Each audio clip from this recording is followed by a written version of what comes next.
Assalamualaikum warahmatullahi wabarakatuh. Perkenalkan, nama saya Ahmad Hafiz. Di sini saya akan membahas tentang materi kelompok dengan anggota satu Ahmad Hafiz, kedua ada Vina Sutiyanti, yang ketiga ada Mia Damayanti, yang keempat ada Nur Aini, yang kelima ada Nurul Fitriadi. Definisi kelompok. Kelompok didefinisikan sebagai dua individu atau lebih yang berinteraksi dan saling bergantung, yang bergabung untuk mencapai tujuan tertentu. Klasifikasi kelompok. 1. Ada kelompok formal, adalah kelompok yang ditetapkan berdasarkan struktur organisasi dengan penugasan kerja yang sudah ditentukan. 2. Kelompok informal adalah persekutuan yang tidak terstruktur secara formal dan tidak ditetapkan sebagai organisasi. Ketiga, ada kelompok komando, adalah seorang manajer dan semua bawahannya. Keempat, kelompok tugas adalah orang-orang yang secara bersama menyelesaikan tugas. 5. Kelompok kepentingan adalah orang-orang yang bekerja untuk mencapai tujuan khusus dan yang menjadi perhatian masing-masing orang. Keenam, kelompok persahabatan ada yang ditetapkan secara bersama karena memiliki satu atau lebih karakteristik yang sama.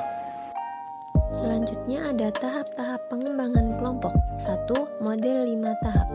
Kelompok menempuh 5 tahap yang jelas terbedakan: pembentukan, keributan, penormaan, pelaksanaan, dan peristirahatan. Tahap pertama, pembentukan, dicirikan oleh banyak sekali ketidakpastian mengenai maksud, struktur, dan kepemimpinan kelompok. Para anggota melakukan uji coba untuk menentukan tipe-tipe perilaku apakah yang dapat diterima baik. Tahap ini selesai ketika para anggota telah mulai berpikir tentang diri mereka sendiri sebagai bagian dari kelompok. Tahap kedua, keributan, adalah tahap konflik di dalam kelompok. Para anggota menerima baik eksistensi kelompok, tetapi melawan batasan-batasan yang diterapkan oleh kelompok terhadap individualitas. Lebih lanjut, ada konflik mengenai siapa yang akan mengendalikan kelompok. Bila tahap ini telah terlewati, terdapat hierarki yang relatif jelas mengenai kepemimpinan di dalam kelompok itu. Saya akan melanjutkan presentasi Vina. Tahap ketiga adalah tahap di mana berkembang hubungan yang akrab dan kelompok menunjukkan sifat kohesif atau saling tarik. Saat itu sudah ada rasa memiliki identitas kelompok dan persahabatan yang kuat. Tahap penormaan ini selesai bila struktur kelompok telah kokoh dan kelompok itu telah menyesuaikan serangkaian harapan bersama atas apa yang disebut sebagai perilaku anggota yang benar.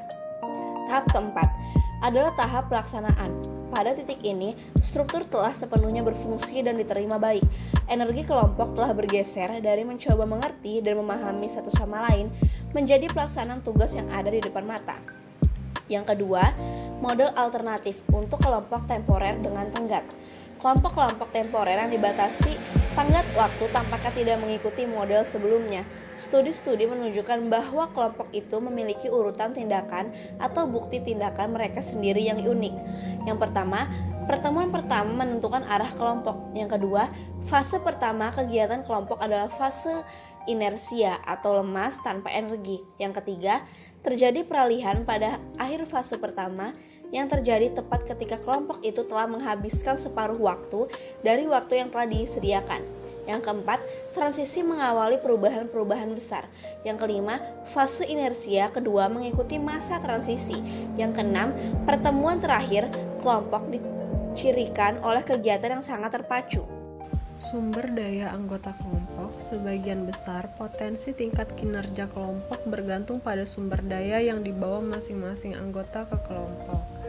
Dalam hal ini, kita melihat dua sumber daya yang telah menerima perhatian paling besar, yaitu kemampuan dan karakteristik kepribadian.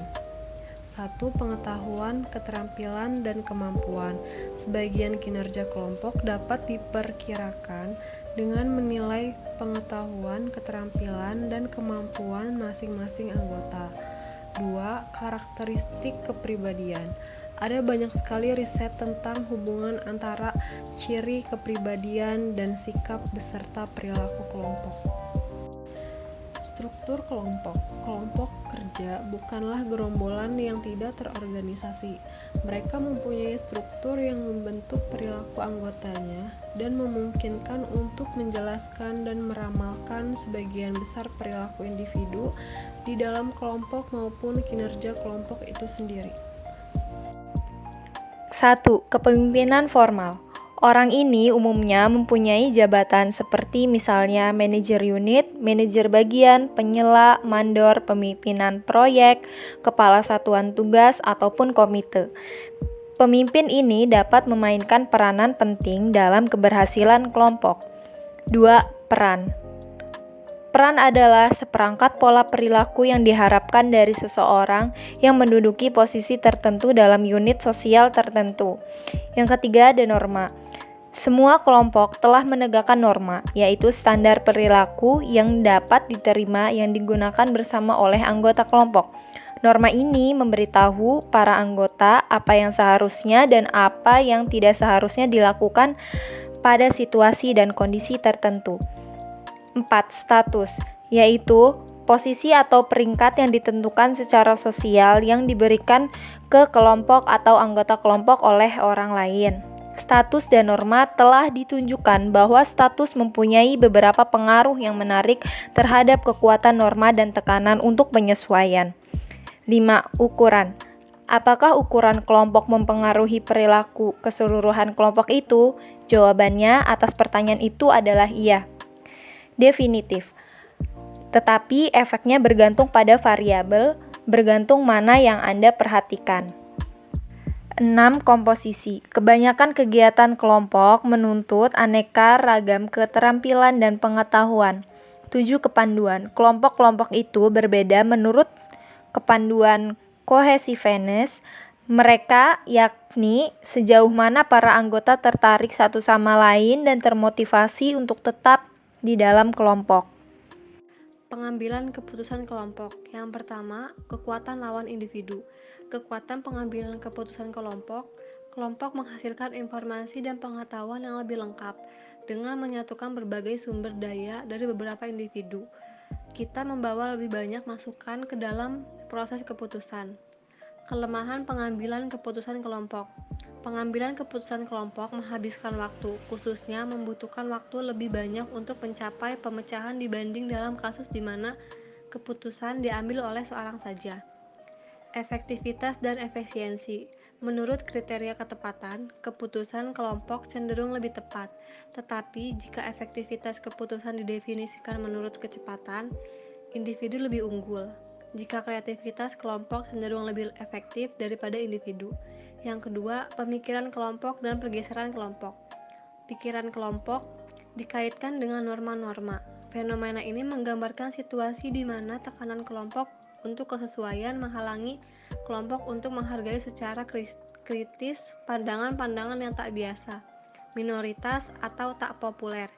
Pergeseran kelompok. Fenomena ini mengindikasi bahwa dalam membahas perangkat alternatif dan mencapai pemecahan tertentu, para anggota kelompok cenderung membesar-besarkan posisi awal yang mereka anut. Dalam beberapa situasi, sikap hati-hati mendominasi dan ada pergeseran konservatif.